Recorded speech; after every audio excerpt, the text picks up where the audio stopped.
pero como para ir adentrándonos al tema del laboratorio. Van a ver que muchas veces voy a hablar del laboratorio general también, como para que no solamente del diagnóstico microbiológico. General, cuando ustedes se enfrentan con un paciente, hacen un diagnóstico de consideraciones, digamos, sobre qué es lo que tiene el paciente, o qué es lo que sospecha que tiene, o qué es lo que pueden averiguar, y indican una serie de exámenes de laboratorio, incluyendo los para establecer la etiología de un proceso infeccioso.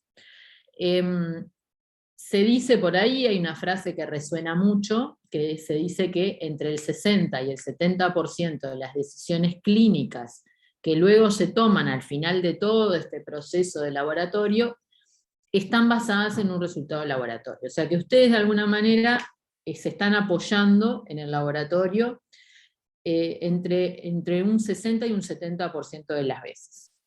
Lo cual parece ser una herramienta muy potente, ¿no? Porque de lo que suceda desde la indicación del estudio hasta la decisión clínica está siendo bastante, va a generar muchas decisiones clínicas por parte de ustedes. Luego de que indican los exámenes, esos exámenes se colectan, las muestras para los mismos, se transporta y se almacena, o eventualmente se almacena la muestra. Después hay un proceso que yo lo pongo acá en negro porque es la caja negra nuestra, es lo que hacemos nosotros adentro del laboratorio, que es toda la etapa analítica, cómo procesamos la muestra, en qué equipo la ponemos. Sale el resultado, se interpreta, o por lo menos debería haber una interpretación, se emite un informe, y ese informe determina la decisión clínica. Un informe que hoy mayoritariamente es un informe que sale informatizado en algún sistema de gestión de laboratorio, obviamente. Pero bueno, van a ver que esto tiene mucho impacto. ¿Qué entendemos un poco del costo-efectividad? Nosotros en el laboratorio siempre tenemos esto de la costo-efectividad, de utilizar pruebas que sean costo-efectivas. Bueno, de alguna manera, por un lado, tenemos que valorar los costos desde el punto de vista económico, la carga de trabajo que implica poner una técnica nueva.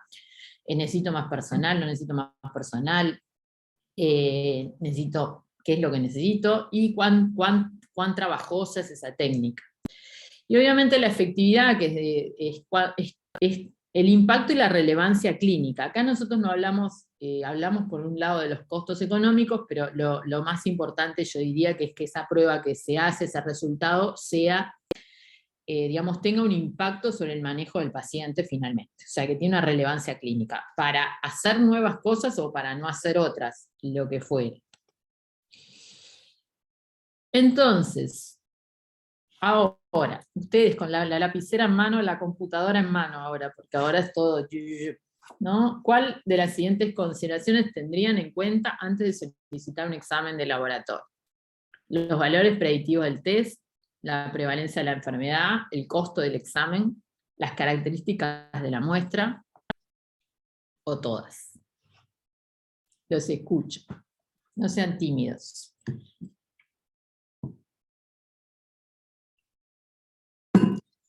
Voy a abrir el chat.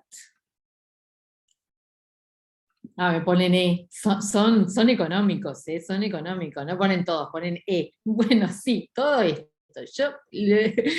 Muy bien. Yo también iría por la E, como ustedes.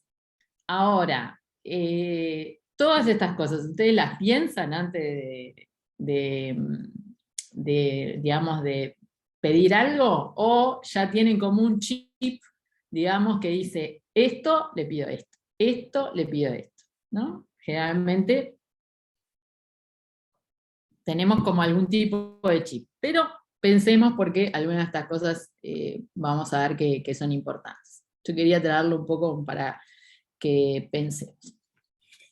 Nosotros siempre decimos, y esto como que lo repetimos, es que a nosotros nos interesa que los resultados que emitamos determinen un cambio en la conducta de los médicos.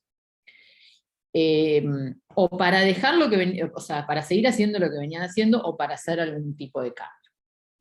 Que el resultado sea, o el resultado tenga algún efecto en el pronóstico de ese paciente. Le voy a pedir esto porque esto me va a predecir que vaya a ser esto, vaya a ser aquello, lo de el paciente.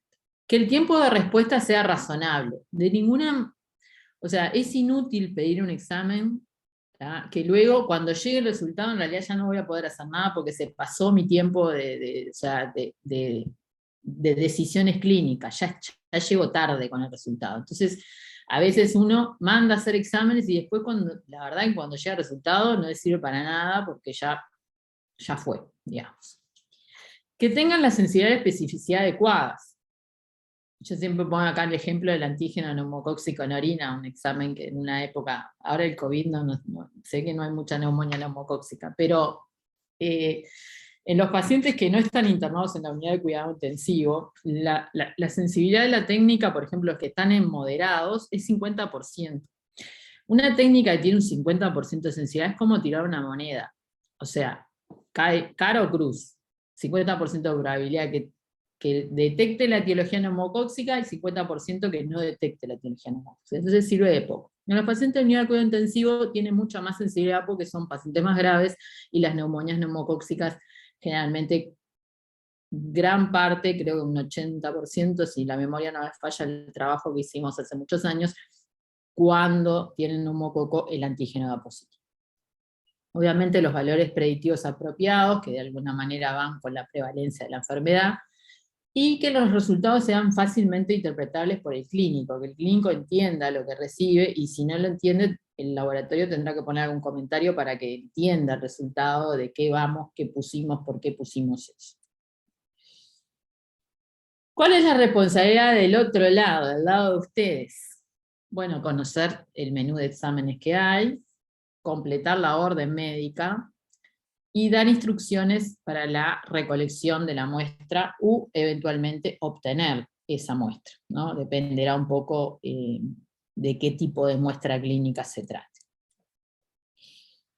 Completar la orden médica. Bueno, hoy la orden es informática, ¿no? O sea, ustedes hacen el pedido, entonces la identificación del paciente y la identificación de ustedes parece ser una cosa que no es muy complicada, ¿no? Pero el diagnóstico y la información clínica relevante, la verdad que pocas veces las recibimos. Y esto que parece, como sepa, que ahora que tenés acceso a la historia de clínica, nosotros procesamos muchísimas, o tenemos que mirar muchísimas muestras por día, muestras microbiológicas. Entonces estar mirando, entrar a todas las historias de todos los pacientes es imposible para nosotros. Y no es lo mismo el trabajo que nos digamos, cuando hay un paciente que realmente, ustedes saben que es un paciente que merece o que tiene algo, por lo pronto yo voy a hablar de la microbiología, ¿no? Pero que tiene algo que el resultado realmente les va a cambiar muchísimo, ahí es importante que esa información clínica realmente esté presente. ¿Ah? Luego, esto del tipo de muestra, ustedes no saben las millones de veces que ustedes piden una muestra y después viene otra. O sea, aparece otra cosa distinta. O sea, ustedes hicieron un pedido de lavado bronquioalveolar y resulta que tenemos un aspirado de secreciones profundas, por poner un ejemplo. Y obviamente lo del examen, o sea, qué cosas quieren en esa muestra. O sea, qué específicamente quieren. Y ahí también tenemos, ¿tá? A veces incluso es interesante, es importante que pongan qué microorganismos están buscando. Van a ver que hay determinados pacientes o hay determinadas cosas que ustedes están viendo en el paciente y que les dicen, pero este paciente podría tener tal cosa. A nosotros nos pasó hace un poquito, el año pasado, que teníamos un paciente con un absceso cerebral y la gente de infecto lo vio y dijo, este paciente nosotros pensamos que tiene una nocardia. Y empezó ¿no? Incluso nos insistía mucho, nosotros no lo recuperábamos la nocardia, bueno. Al final la nocardia apareció, pero fue ante la insistencia y ante la solicitud constante de ellos nosotros pensamos que tiene una nocardia. La nocardia apareció en un enriquecimiento, como 15 días después, era una nocardia de crecimiento lento, bueno, no sé qué, pero realmente ahí jugó mucho la parte clínica para lo que nosotros el involucramiento de nosotros con esa muestra y con esa persecución de encontrar el diagnóstico etiológico. Bueno, y el examen solicitado, bueno, eso que les decía. Muchas veces nosotros bacteriológico de herida, o recibimos 5 muestras de líquido peritoneal y resulta que son 5 muestras de distintos lugares, todas dicen líquido peritoneal, después, ¿no? Es como, no es fácil este tema de la identificación del examen y de la muestra y específica y el examen solicitado. Bueno. Los errores de identificación. Como este día se estado con este tema y la unidad de cuidado intensivo con los errores de identificación, hoy de mañana justo tuve un tema de error de identificación, o sea, una muestra que venía sin identificar, entonces supuestamente era de un determinado paciente, y dice, pero ese paciente me dice el intensivista, yo no le indiqué hemocultivos, y entonces, ¿de quién será? No sé. Bueno. Los errores de identificación, no coincide el rótulo del contenedor y la solicitud, o sea, llega un contenedor, lo que fuera, el contenedor que tiene la muestra, digamos, el envase, por decirlo de alguna manera, que tiene un nombre y nosotros encontramos la solicitud con otro nombre. El contenedor no tiene rótulo, que es lo que nos pasó hoy. El rótulo es incompleto, ¿tá? Porque, ¿qué pasa? A veces le pone apellido, Pérez, ¿no? Corvo, yo no sé. Entonces, esos rótulos incompletos también son un problema, ¿tá? Y el peor error para el laboratorio, el más grave, es 2 muestras que son rotuladas con nombres intercambiados. O sea, yo tengo que el de Juan Pérez en realidad vino rotulado Juan Pérez, pero es de Juan González, y el de Juan González es de Juan Pérez, y esa es un problemón para nosotros porque realmente es muy difícil de detectar cuando las muestras están cruzadas. Y esto también sucede. Los errores de identificación son potencialmente devastadores como errores, ¿tá? Son muy caros para una institución de asistencia médica tener errores de identificación. Hoy tenemos los códigos de barra, no sé qué, lo que sé cuánto, e igual los cruzan los códigos de barra. Hace poco recibimos una botella de hemocultivo y tenía 2 etiquetas colocadas con código de barra, una arriba de la otra, y uno entra, digamos, le entra como un poco de miedo, y es, digamos, un poco peligroso que estemos haciendo en esta cosa tan de perogrullo, tan básica, pero que todavía sigamos teniendo errores. Este es un trabajo que ya tiene varios años, en un hospital acreditado, con un 0.2% de errores de identificación, que para ese hospital significaban 200 errores al mes, y el costo que ellos calcularon, el costo, cuánto les salía ese error, y ese error salía unos $700 por error. ¿Ah? Y obviamente sin contar todo lo que podía significar para los pacientes, digamos, como problema, ¿no? Eventual. Entonces, ¿ustedes saben frente a cuál de los siguientes diagnósticos microbiología debería o modifica? Digo debería porque, digamos, yo asumo que todos hacen lo mismo que nosotros acá en el Hospital de Clínicas, pero ¿debería modificar el procesamiento o interpretación de un examen? Y ahí tenemos otra vez 5 opciones. Y ustedes me cuentan. Yo mientras tomo mate. Quedará el chat porque veo que son muy...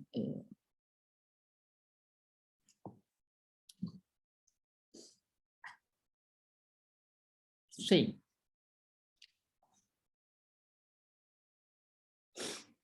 A ver, ¿alguien más?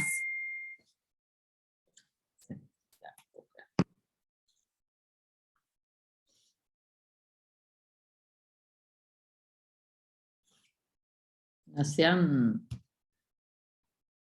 tímidos.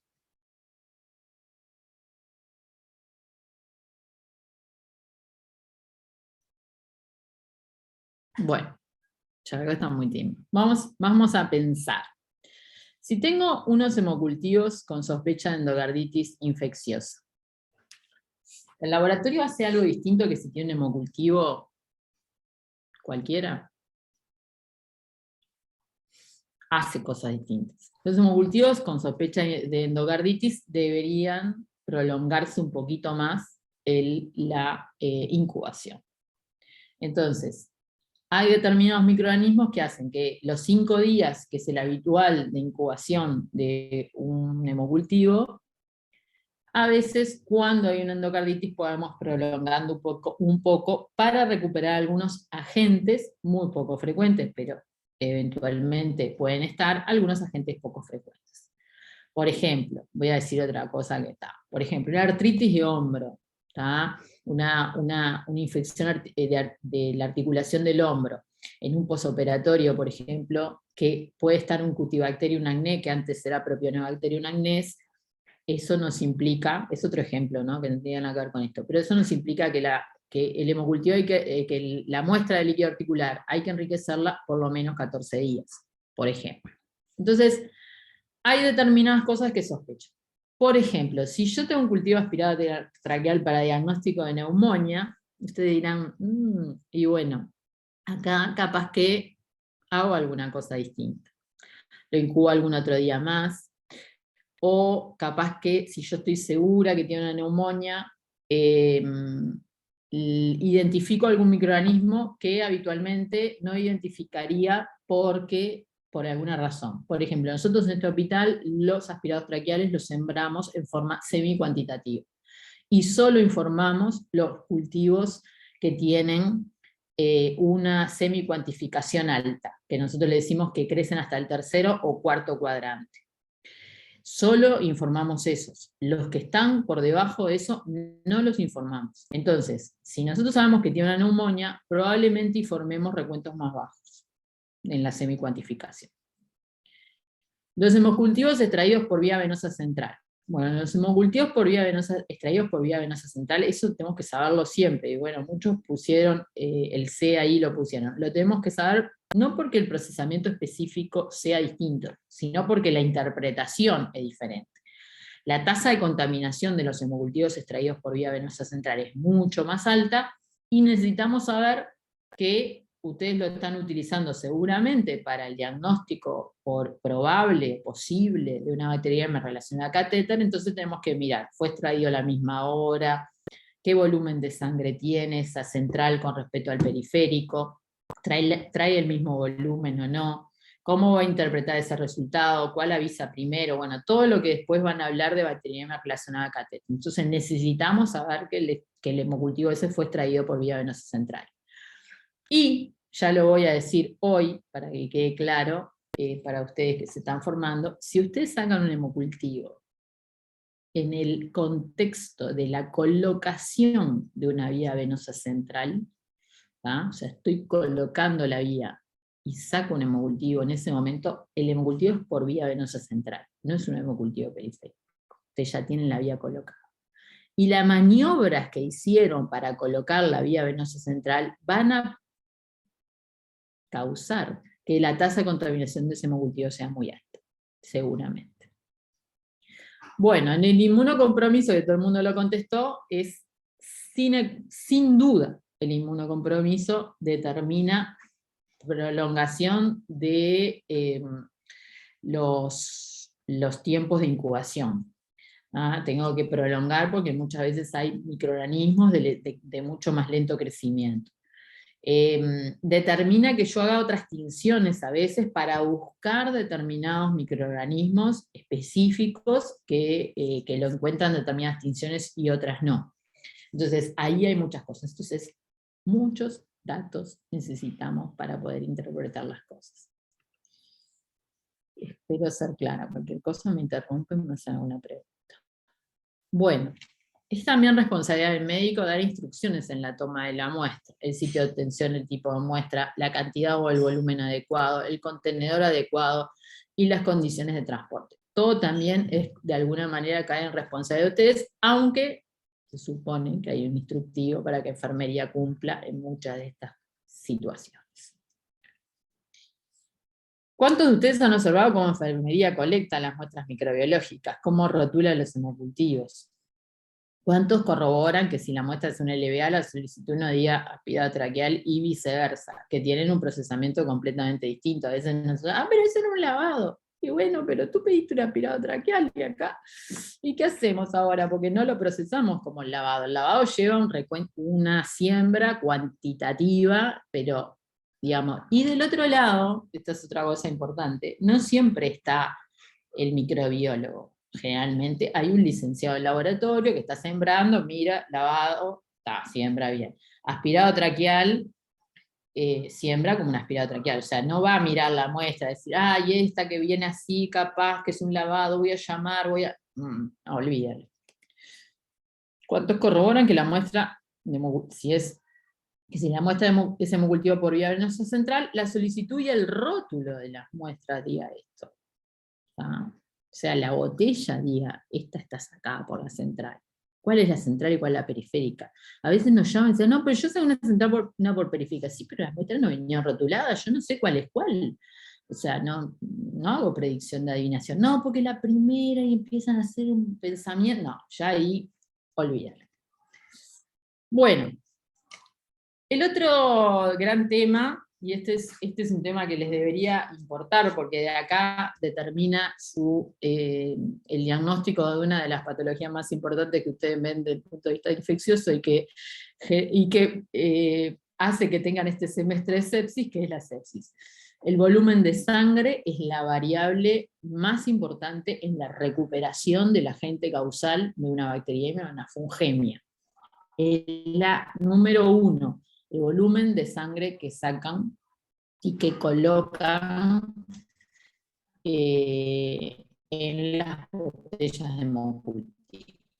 Es un trabajo que ya tiene bastantes años, ahora hay uno un poquito más nuevo, bueno, espero que me estén escuchando, porque me dijo que la conexión es inestable. Bueno, cualquier cosa me pegan un grito.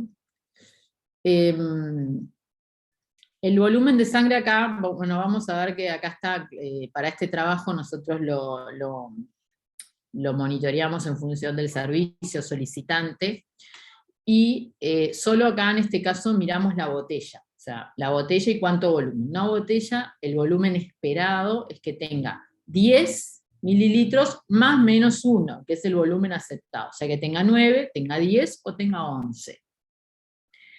No sirve que tenga 12, 13, 14, 15, 16, ya les voy diciendo, porque se tiene que respetar una relación entre el volumen de sangre y el volumen de caldo que tiene la botella hemocultiva. O sea que tampoco es cuestión de sobrellenarla. Y como ven acá, el 60% de las botellas que recibimos de la unidad de cuidado intensivo no cumplían con el volumen esperado, adecuado, correcto. La media de volumen era 8.4 más o menos 2.5, o sea, no parecía tan horrible. De hecho, si ustedes miran en la emergencia, en los pisos médicos, la situación era un poco más peor, más caótica. Pero bueno, es un tema que es bastante importante. Nosotros, a punto de partida de los resultados de este trabajo, empezamos a informar, en este hospital se informa el volumen de sangre que va a cada botella. O sea, el que recibe el informe de los hemocultivos sabe qué volumen de sangre vino en esa botella porque está consignado en el informe escrito.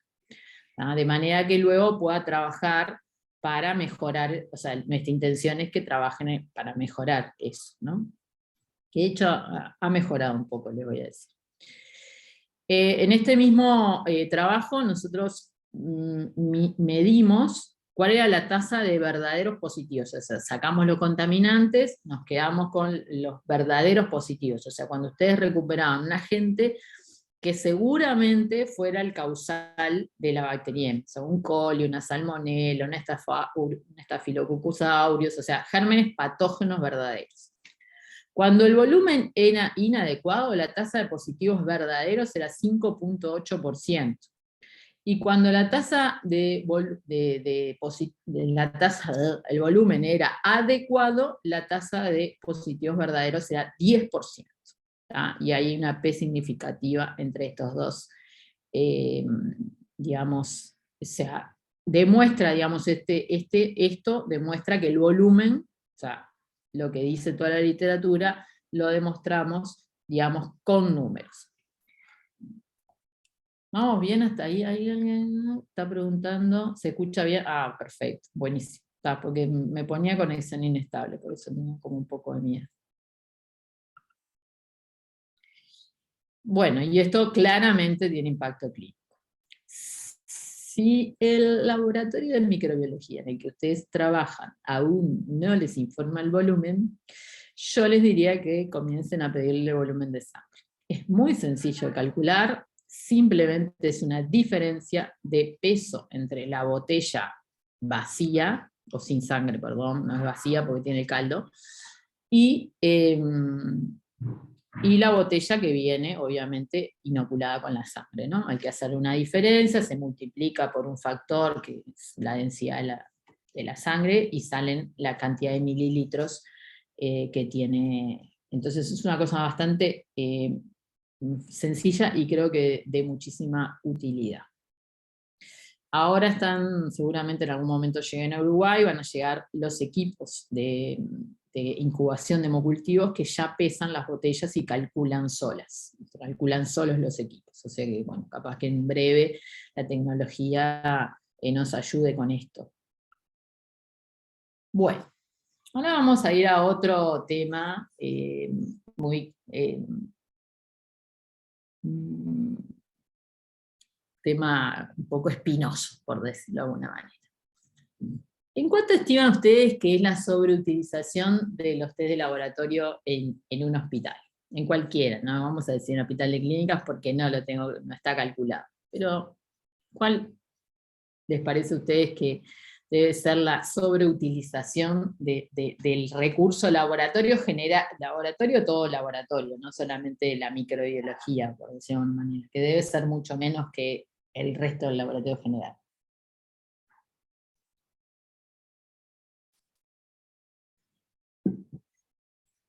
Wow, acá eso no opina. C. Ah, muy bien. Esta la tienen clara. D, C, C, D. Muy bien, muy bien. Estamos por ahí, estamos por ahí. Estamos por ahí. Bueno, esto es Uruguay. Esto es Uruguay, son datos del CINADI, una fuente del Ministerio de Salud Pública. Esto los calculé hace un tiempo, tendría que volver a calcular. No sé si han salido datos de CINADI de este tipo, la verdad, no revisé. Esto ya lo tenía hecho, entonces, esto es 2012, 2017, 2012, 2017, siempre así, con ACE, Institución de Asistencia Médica de Montevideo y del interior, ¿no? Para ver si había... Y vean que el tema del uso del laboratorio viene increyendo, ¿no? Increyendo, viene, estos son exámenes, estudios o exámenes por afiliado por año. ¿Ah?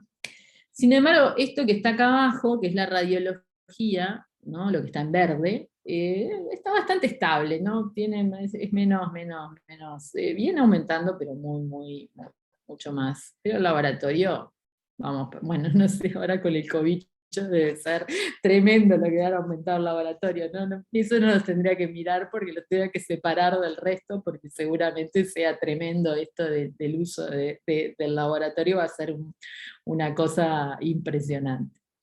Así que bueno, quedamos con estos temas por ahora. Bueno, hay muchos trabajos que marcan distintos porcentajes, cada trabajo va a marcar un porcentaje distinto. Este es un trabajo europeo que marca que entre el 60 y el 70% de los estudios fue inapropiado o su resultado de dudosa utilidad. O sea, un estudio que no me aporta mucho. ¿Tá? O sea, esto es sobreutilización. Esto es exámenes también generales, pero más vinculados a la evaluación de pacientes con problemas de sangrado o trombóticos. Y ahí aparece también la sobreutilización, y ve que es un 16%, pero aparece también la subutilización, que es otro tema, es no pedir los exámenes que tengo que pedir. ¿Ah? Y acá sí aparece un problema en esta patología específicamente de subutilización. O sea que en el laboratorio no hay solo problema de sobreutilización, sino también de subutilización. Que en realidad la subutilización también es un problema porque uno no llega al diagnóstico correcto.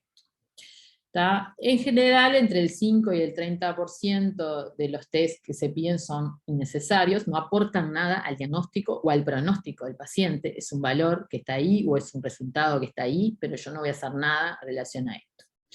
Y acá sí el médico es el factor más importante porque es el prescriptor finalmente, y obviamente necesitamos trabajar en la formación médica, una cantidad de cosas.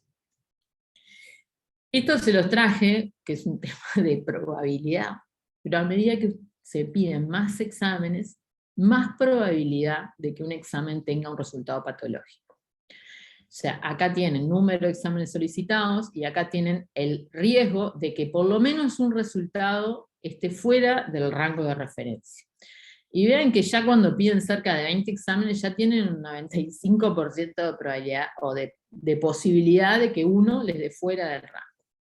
Y eso, en realidad, el impacto que tiene, ¿tá? No es el impacto de ese resultado en sí, sino lo que nosotros vamos a solicitar adicional en función de ese resultado. O sea, nosotros vamos a pedir nuevos exámenes en función de un resultado alterado. Y eso es lo que genera los costos aumentados del laboratorio. Porque dentro de todo, el laboratorio consume muy poco en una institución. Si uno mira cuánto vale el laboratorio en una institución, un 3, un 5% del presupuesto de una institución de asistencia médica. No es tan tremendo, ¿no? Pero sí el impacto de los resultados que implican un aumento del uso de otros exámenes diagnósticos. Yo encuentro alterado, no sé, algo y pido algo para descartar que no tenga esa patología. Entonces ese es el drama del laboratorio. Bueno, su utilización ya les dije, no hacer diagnóstico, retraso en diagnóstico, demandas, bueno, todo eso después les va a quedar en la PPT.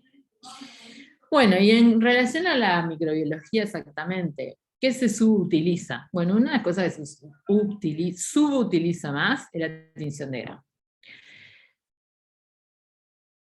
A mí me gustaría saber cuántos reciben la tinción de Gram de sus botellas de hemocultivo en el momento que la botella avisa positiva. Por ejemplo, le vieron que nosotros la botella las incubamos en sistemas automatizados. Casi todos los laboratorios del país tienen algún tipo de sistema automatizado de incubación de hemocultivos, y luego cuando la muestra se hace positiva, se emite una alarma y de allí se hace un extendido, una tinción de Gram, que ya uno la mira y dice, se ven bacilos gram negativos, se ven cocos gram positivos, se ven esto, se ven aquello, y en realidad es de mucha utilidad.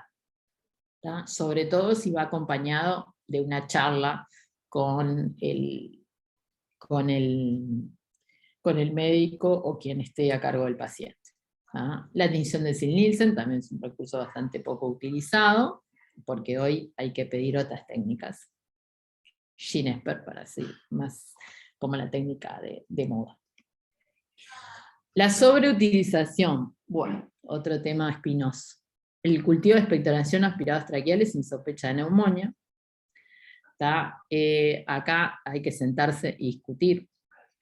Es un tema que hay que discutirlo, cultivos de rutina versus cultivos para el diagnóstico específico. Esto es un tema que hay que por lo menos sentarse médicos intensivistas y laboratorio de microbiología y charlarlo, porque todavía hay unidades que siguen haciendo como los cultivos de rutina.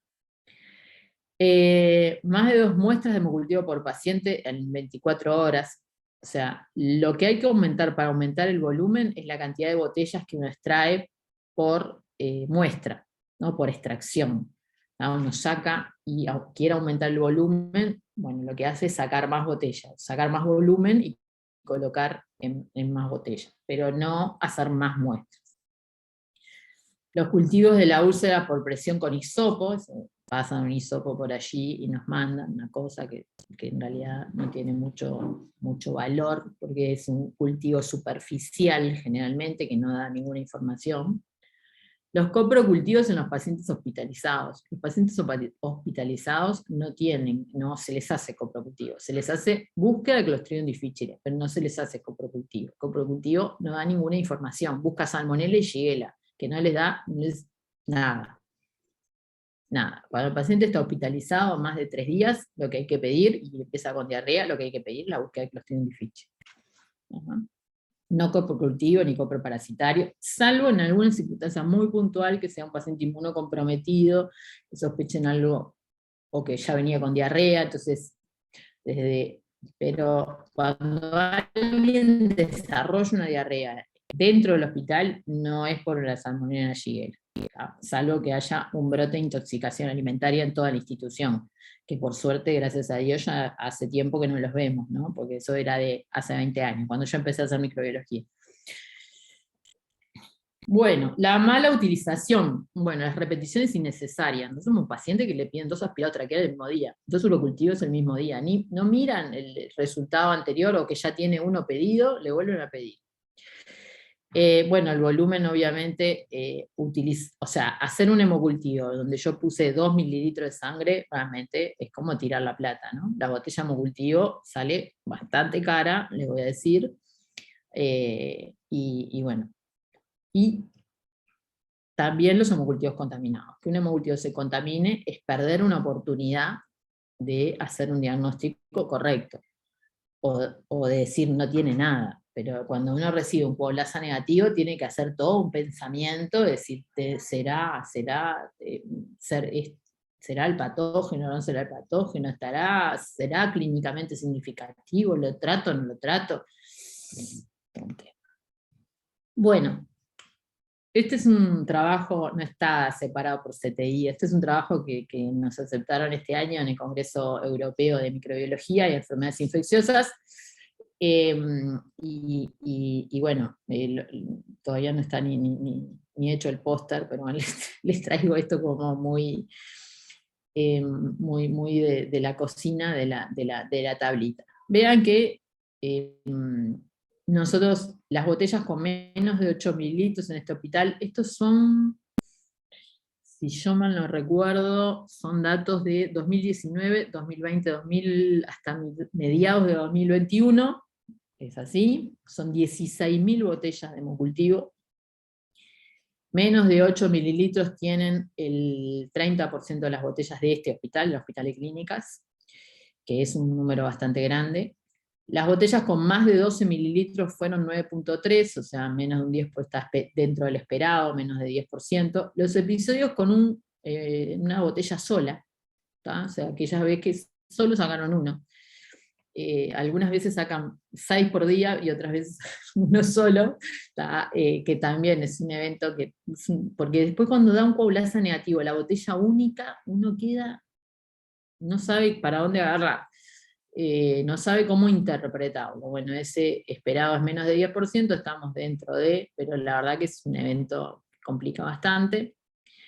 Los episodios con un volumen de más de 20 mililitros, o sea, cuando yo en un día saqué más de 20 mililitros de sangre, eso solo fue en el 46% de los pacientes, o sea que realmente esto es, no sé, horrible, porque estoy sacando muy poco volumen, por lo tanto mi posibilidad de recuperar a la gente de la sepsis está cayendo. Ustedes saben que el volumen recomendado para el diagnóstico de una bacteriemia fungemia es 40 mililitros. Y los episodios con un volumen total, o sea, episodios me refiero a todas las muestras sacadas en un periodo de 24 horas. Ese es el episodio para mí. Con un volumen más de 40 mililitros fue 1.6, prácticamente inexistente. Los episodios con más de 4 botellas, un 3%. La tasa de contaminación, bueno, ahí estamos, un 10%. Es una tasa espantosa.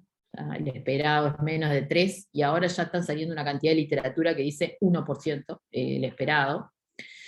Y la tasa de positivos verdaderos, o sea, la recuperación del agente verdadero, como les explicaba hoy, bueno, en esto que son datos más recientes, es 10,8%. O sea que todavía hay mucho para trabajar. Esta es la esperada, está bien, cayó dentro de la esperada, pero quizás, y ya les voy a dar un dato que no está acá puesto, pero las botellas que tenían volúmenes de más de 40, o sea, las botellas con 40 mililitros o más, tenían una tasa de recuperación del 19% de positivos verdaderos. No está puesto acá porque es un dato que me digo que...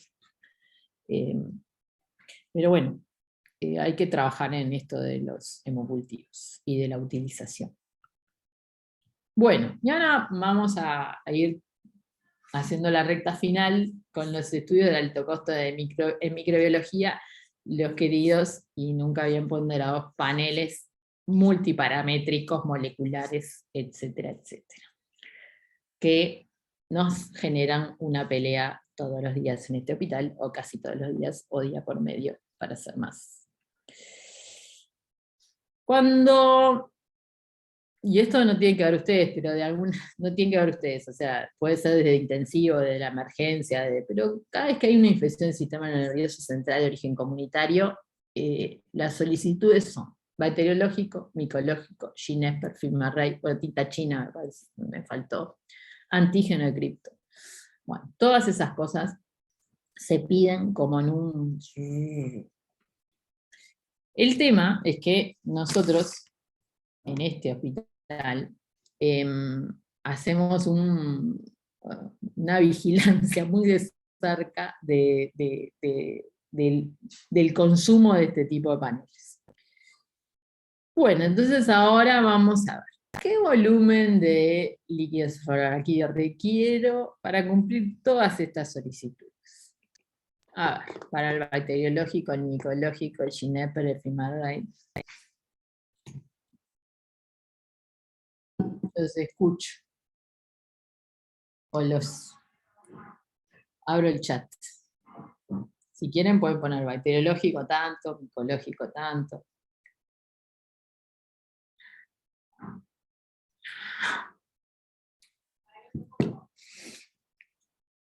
No hay ideas, ni idea. Citoquímico. El citoquímico también es parte de...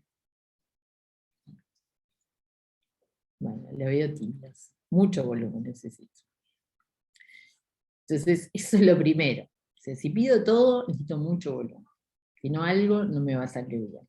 Entonces, alguien me contestó, perdón. 1 centímetro cúbico para cada estudio. Bueno, eso sería un mínimo, te voy diciendo. Un mínimo. Ahora vamos a ver.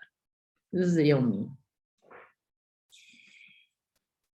Para el citoquímico, necesitaría unos 2 mililitros, lo que lleva a hacer la proteinorraquia, la glucorraquia en el equipo, lo que lleva a cargar la cámara para hacer la citología. Capaz que con uno me arreglo, pero lo ideal sería 2, porque si tengo que repetir algo, porque si tiene un coagulito y tengo que repetir algo, ya se me complica un poco. Pero vamos a poner 1 o 2. Para el bacteriológico, en este hospital, nosotros usamos 2. Usamos 2 porque hacemos 2 láminas, y ahora van a ver cómo es que las hacemos, y necesitamos 0,5 mililitros para cada lámina, y después la siembra, ¿no?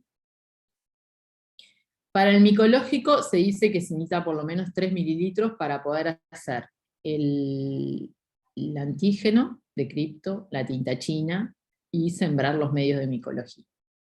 Solo para el expert se necesitan 2 mililitros, porque con 2 mililitros es como se obtiene el máximo de sensibilidad de esta técnica.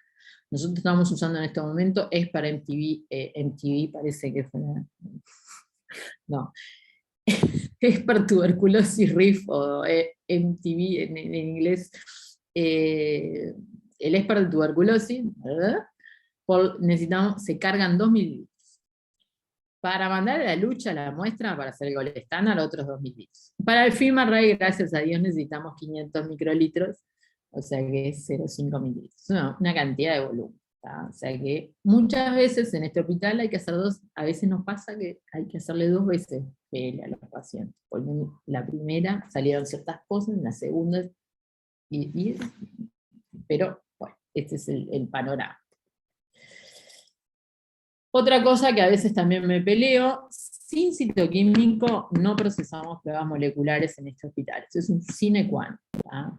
Y no se crean, pero vienen pedidos de Silma Ray sin, y de Ginesper, sin citoquímico. Solo le sacaron la muestra y nunca le pidieron citoquímico porque lo quieren, no están sospechando, lo quieren para hacer otras cosas, que ahora después vamos a ver. Entonces ahora vamos a hacer un casito como para que mover la neurona microbiológica, la neurona infectológica, no sé cuál neurona, pero alguna. Ahí tienen un resultado citoquímico, obviamente, de nuestro laboratorio, está muy lindo, está completito. Límpido sin coágulos, bueno, glucosa 0.08 gramos por litro, proteínas 2.42, glóbulos blancos 145, mononucleares 69%, polimorfonucleares 31%, glóbulos rojos 450, 100% conservados, y lactato 71.2 con sus unidades respectivas. Díganme cuál es su primer diagnóstico con este citoquímico. ¿Cuál etiología? Bueno, claramente tiene algo, ¿no? Normal no es.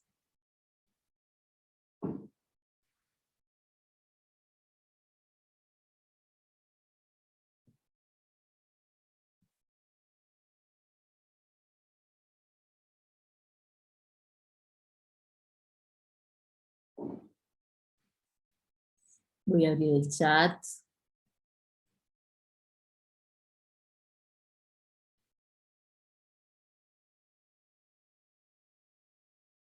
Empezamos con lo grueso. ¿Bacteriano o viral? Bueno, es el líquido claro, sí. La meningitis, el líquido claro, no me dice nada. TB, muy bien. Bacteriano, muy bien. Bacteriano. Bueno, el lactato les habla de bacteriano, ¿no? O sea, ese lactato está súper, muy elevado, ¿no? Entonces habla de bacteriano, bacteriano, muy bien. Y el primer planteo, yo concuerdo con alguno de ustedes, es tuberculosis, ¿no? ¿Por qué?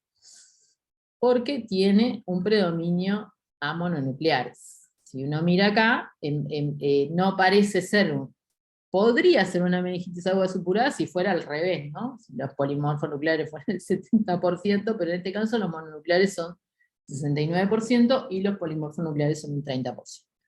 Entonces, el primer diagnóstico que hay, lo primero que tengo que pensar acá es que tiene tuberculosis. Y estuvieron muy bien. Bueno, ¿qué estudio microbiológico entonces realizarían primero? ¿Cuál pedirían primero? El Sin Nielsen. ¡Oh! Ya. No puedo creerlo. No puedo creerlo, María José. Realmente, no puedo creerlo que haya dicho el Sin Nielsen. Yo estaba esperando que todos dijeran Ginesper, con marca y todo. Bueno, nosotros hicimos el Sin Nielsen. Antes de Ginesper hicimos el Sin Nielsen, porque tenía muchos leucocitos, la muestra, ¿tá? Y el Sin Nielsen dio requete positivo, no positivo, requete positivo. Y todos aquellos que dicen, ay, el líquido cefalorraquídeo no rinde, no rinde, bueno, mienten, mienten. Vean acá se ven los mononucleares, claramente son mononucleares, se ven preciosos, y acá hay un bacilo. Y acá se ven polimorfonucleares y algún mononuclear, ¿tá? Y se ven acá los bacilos claritos. ¿Tá? Esto podría ser el diagnóstico, sin duda.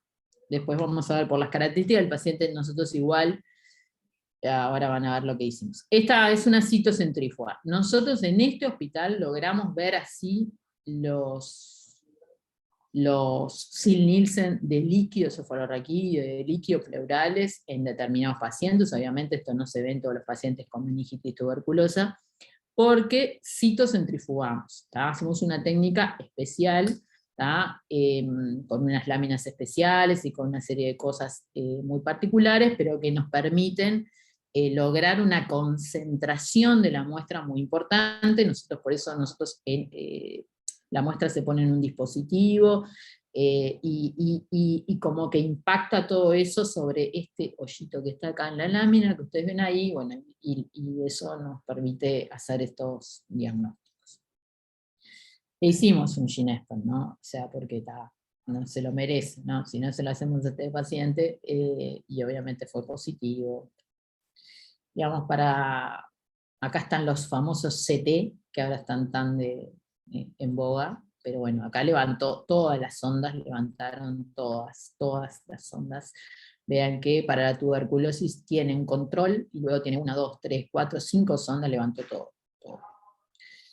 Bueno, este es el estudio bacteriológico, el antígeno dio negativo, esas cosas se le hicieron, ¿tá? Bueno, este paciente, digamos, rápidamente, era un paciente que tenía todo, ¿no? Era un VIH, era un consumidor, digamos, tenía todo, digamos, para tener esto. Además tenía una tuberculosis respiratoria. ¿Ah? Una de las cosas que yo quiero traer, digamos, y una cosa que quiero comentarles, es que, porque realmente nosotros lo vamos a buscar y no lo encontramos, es que cuando piden un citoquímico de líquido cefalorraquídeo, sería, y sospechan que tiene una meningitis bacteriana, sería deseable que le pidieran una glicemia, ¿tá? Porque hay que hacer los cálculos para calcular cuánto es la glucorraquia en relación a la glicemia sérica. ¿Tá? Entonces, nosotros muchas veces nos encontramos con un valor de glucorraquia de 0,40 y no tenemos la glicemia. Y es muy difícil, a veces, ciertos valores, a pesar de que uno pone un valor de referencia, lo ideal es que esté la glicemia también, en conjunto con el citoquímico y con el valor de la glucorraquia. Bueno, en el Hospital de Clínicas nosotros tenemos un algoritmo que lo armamos en el laboratorio, debo decirle, con la ayuda de algunos, de hecho hicimos como unas jornadas y bueno, charlamos con algunos intensivistas y con algún intensivista infectólogos. De hecho, nos ayudó mucho Daniela Paciel en este algoritmo. Y armamos como un algoritmo de trabajo. No hacemos todos los FIMARRAY, no hacemos todos los Ginespper de líquido cefalorraquídeo, no hacemos todo lo que se pide. Somos muy, digamos, rigurosos, porque sabemos que a nuestro hospital le cuesta mucho estas técnicas, y realmente no queremos hacer un uso lo más racional posible, en la medida de nuestras posibilidades, y muchas veces alguno capaz que es del Hospital de Clínicas y discute procalcitonina líquido cefalorraquídeo, no que yo sepa, pero esa pregunta no te la sabría contestar, porque yo hago más microbiología que nosotros no. Nosotros acá no, acá en micro no, pero capaz que alguien hace. Podemos preguntar después a la doctora Barindelli, la encargada del área de emergencia, a ver si ellos están haciendo. Entonces, este es nuestro algoritmo de estudio, se lo quiero mostrar como para que sepan a qué se enfrentan acá, y como un ejemplo para trabajar esto en forma costo efectiva. Obviamente no está indicado el FilmArray de líquido cefalorraquídeo en pacientes que tienen derivaciones de líquido cefalorraquídeo, porque no son los agentes que buscan, no son los agentes de derivación. No puse lo que busca, pero básicamente busca bacterias y virus, y hongos, criptococo, la mayor parte de los que causan meningitis encefalitis. Obviamente, frente a la sospecha de meningitis, siempre solicitar presión de apertura, estudio citoquímico, con lactato, estudio bacteriológico, estudio micológico con tinta china de antígeno de cripto, si existen factores de riesgo. Los criterios de rechazo para nuestro panel multiparámetro es que no cumpla con los criterios de diagnóstico según el algoritmo, que la muestra de líquido cefalorraquídeo tenga sangre, porque las proteínas son un interferente para esta técnica, y por lo tanto, no si hay poquito, pero si hay mucha sangre, es un problema. No está indicada su realización para control de tratamiento, que esto también nos pasó cuando la pusimos en funcionamiento en clínicas, empezaron a pedirla en algunos pacientes que ya habíamos hecho el diagnóstico y le pedían como tipo control de tratamiento. Entiendo que a veces hay que pedir alguna técnica molecular de control de tratamiento, pero no es el FIMARRAY. Precauciones que hay que tener es la sensibilidad para herpes simple es ligeramente menor que las técnicas que buscan solo herpes simple, ligeramente, muy poquitito. ¿Tá? Y la concordancia positiva para criptococo es 52% open DHs comparado contra antígeno, o sea que su performance es media pobretona, digamos, contra el antígeno de cripto, y 92% contra la tinta china y o el cultivo. O sea, ahí hay un desempeño mejor. Y ahora les paso a contar, porque capaz que no lo ven. C, para control de cripto, tinta china o cultivo. Ay, Dios, para atrás. Inmunocompetente. Lactato mayor o igual de 30, más citoquímico compatible obviamente con etiología bacteriana y fúngica. Nosotros, nuestro primer examen es el antígeno neumocóxico, que usamos la misma técnica que se usa en orina, se usa para líquido cefalorraquídeo. Si es positivo, la meningitis es neumocóxica y no hay que hacer más nada. No hay que hacer FIMARRAY, no hay que hacer más nada. Si el antígeno neumocóxico es negativo y realmente se cumplieron lo del lactato, hacemos el panel molecular multiparámetro. Y no lo necesitan pedir, lo hacemos solos, nosotros. ¿tá? Y hemos encontrado cosas. Creo que acá hemos encontrado un paciente con Pneumófilos, un paciente con estreptogrupo B, que no era lo esperado para la edad ni nada. O sea pero bueno, frente a patológicos, se busca. El panel molecular es positivo, obviamente para alguna gente, bárbaro, hicimos el diagnóstico. El panel molecular multiparámetro es negativo, va a lograr la posibilidad que tenga una tuberculosis o un cripto. Y acá, bueno, podemos esperar los cultivos o, obviamente, pedir un antígeno de cripto, etc. El cripto existe en los inmunocompetentes. ¿tá? O sea, existe. Es raro, es raro. Yo como tuve hace un tiempo un caso en un inmunocompetente, me lo guardo muy bien porque nos creció el cripto y realmente, digamos, es completamente distinto trabajar con un diagnóstico y un paciente no se esperaba un cripto, la verdad. Entonces, en inmunocompetente el cripto existe, es muy poco frecuente, pero da la hipoglucorraquia, el aumento de las proteínas y da un perfil bastante parecido, puede dar un perfil bastante parecido al bacteriano, o puede no dar nada. Si el lactato es menor de 30 y el citoquímico es compatible con etiología viral, que nosotros usamos el criterio de los leucocitos, mayor de 5, ¿tá? que sería como un criterio de encefalitis, ¿tá? y bueno, nosotros hacemos el panel multiparámetro, cuando los leucocitos están aumentados. A veces acá hay que mirar un poco, porque a veces el líquido tiene un poco de sangre, y tiene un poco de sangre, entonces tiene algún leucocito, entonces ahí, bueno, a veces hay alguna situación de la vida real que nosotros la trabajamos un poquito caso a caso. Acá hay dos posibilidades, o se hace un PCR real time para buscar herpes simple tipo 1 y tipo 2, que son los que eventualmente se ven en el inmunocompetente, pero no hay que olvidar que en el inmunocompetente a veces se ve varicela zoster también. Así que bueno, nosotros ahí a veces usamos el PCR en real time, si se va a hacer rápido, o a veces directamente le largamos el FIMARRAY cuando hay más de 5 leucocitos en el líquido cefalorraquídeo.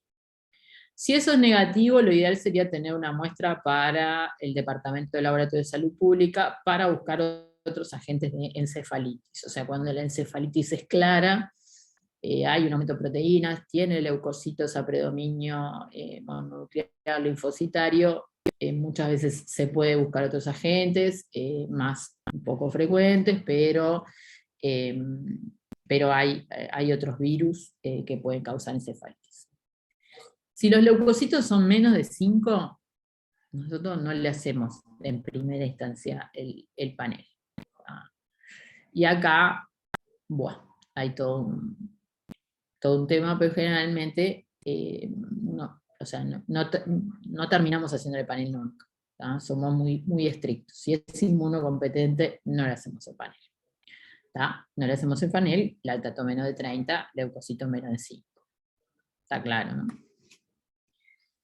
En el inmunocomprometido la situación es bien compleja. Hay que analizar los valores del lactato, citoquímico, presentación clínica y caso a caso. Ese caso que yo les mostré recién era muy inmunocomprometido y reaccionó, o sea, tenía todas las alteraciones en el líquido cefalorraquídeo. No es que los inmunocomprometidos nunca tienen nada. ¿Tá? Los inmunocomprometidos hacen alteraciones del líquido cefalorraquídeo. Pero bueno, acá lo que hay que ver caso a caso es el orden de los estudios. ¿Tá? Generalmente, casi siempre, de acuerdo a la presentación clínica, se empieza con la tinta china de antígeno de criptococo, y muchas veces con eso solucionamos enteramente el paciente, no necesitamos más nada. A veces entonces hay que ir viendo, acá en el inmunocomprometido, hay que ir viendo cuál es el primer estudio que vamos a elegir y cómo vamos a ir sacando los demás estudios, y si vale la pena. Muchas veces, como por ejemplo hoy, mañana, teníamos un paciente que ayer nos reclamaron un FilmArray, tenía un citoquímico sin leucocitos, era un VIH, es un VIH, perdón, pobre hombre. Y el paciente mejoró, empezó a mejorar, solo mejoró. ¿Ah? Entonces nos encontramos, bueno, por cosas que pasan en el laboratorio, no aparecía la muestra de líquido cefalorraquídeo, dijimos, bueno, veamos, a ver, valoremos, a ver si hay que hacerle otra toma, qué es lo que hay que hacer. Y hoy lo ve infectología y nos dice, no le hagas el FilmArray porque este paciente, la febrícula esta que tiene es por otra cosa, es por o sea, otros planteamientos. Entonces, muchas veces en ese 1 a 1 y en esperar un poquito, porque uno inicia los tratamientos empíricos, le fueron sacando todo lo que le pusieron empíricamente para una posible infección del sistema nervioso central, entonces a veces uno aguanta un poquito y las cosas van cambiando. Bueno, ahí ya les digo, ¿qué cosas pueden pedir? En el inmunocomprometido, la tinta china, que generalmente es lo primero, la PCR en tiempo real, el Ginesper como marca comercial, el panel molecular multiparámetro, el BDRL, que a veces tienen un RPR positivo, o sea que pedí un BDRL en líquido cefalorraquídeo, porque puede ser posible que tengan una neurosífilis. Y bueno, si es positivo para algún agente bárbaro, si es negativo, quizás hay que ir buscando otros agentes, hay que valorar ese paciente por parte del infector. No sé si quedó claro este algoritmo nuestro. Después, si tienen alguna crítica, me mandan un mail y discutimos. ¿Ah?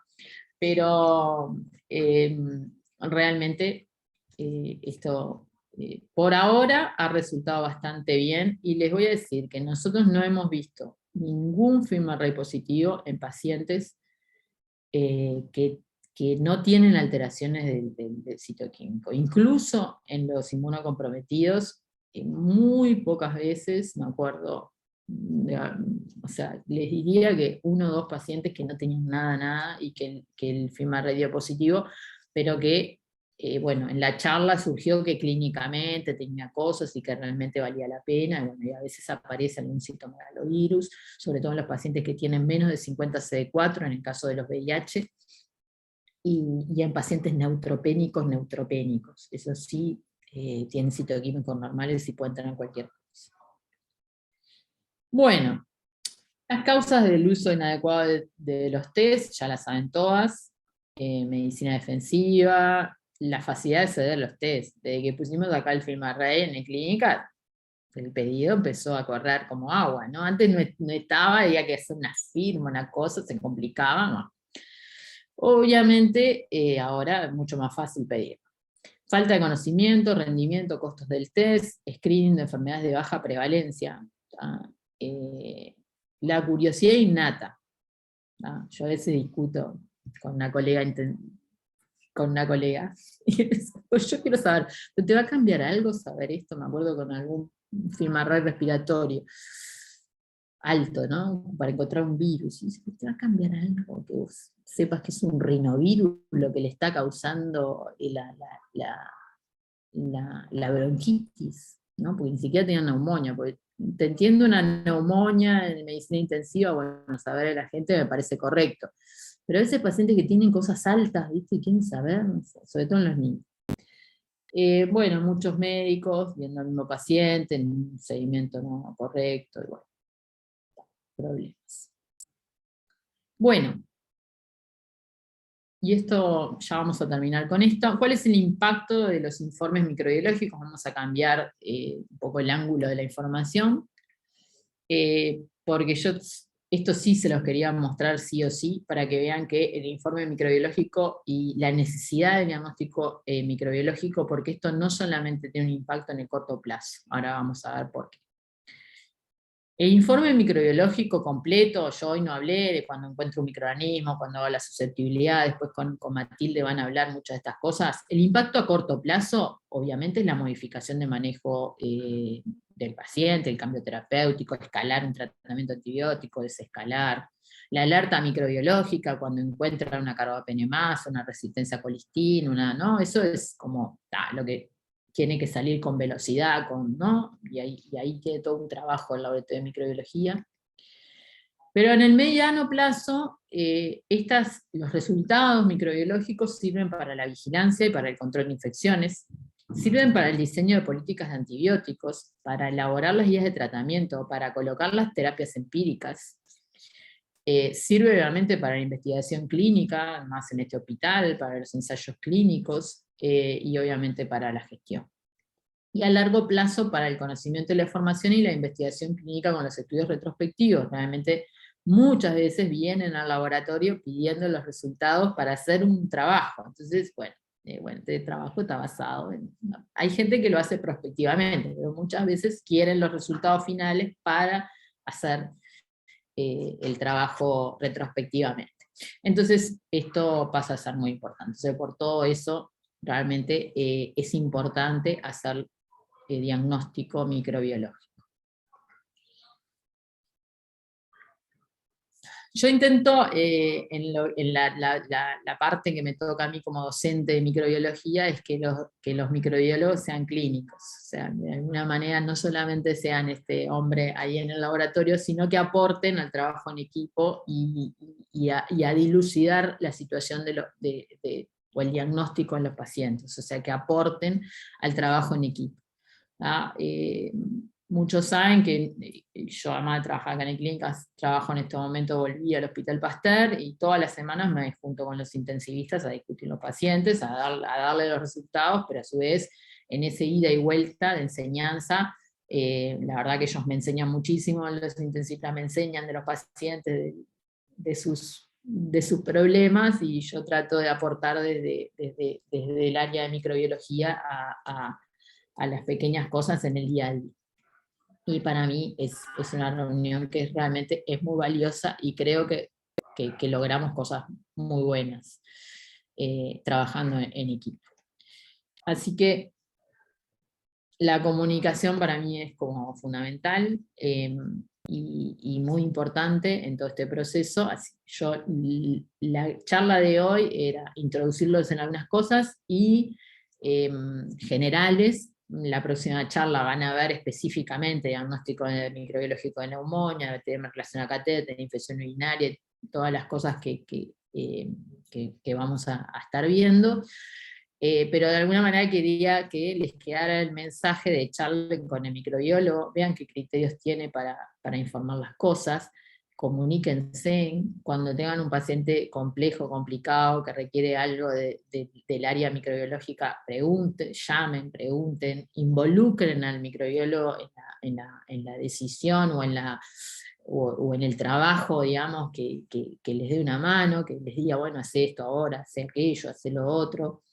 Obviamente como parte del equipo del diagnóstico de infecciosas, ¿no? O sea, el infectólogo obviamente tiene su rol, pero nosotros somos un laboratorio con las muestras y realmente es mucho más reconfortante para nosotros trabajar con la información clínica clara y con la información clínica del día a día, y eso nos involucra más con las muestras y nos hace buscar cosas que capaz que de otra manera pasarían como más en la rutina. ¿Ah? Y bueno, esto ha sido todo. Muchas gracias. A los que quieran me encuentran en mi Instagram, donde algún intensivista me sigue, de hecho, y compartimos muchas cosas que tienen que ver con el diagnóstico microbiológico y de los antibióticos y de los estudios de susceptibilidad y de las muestras.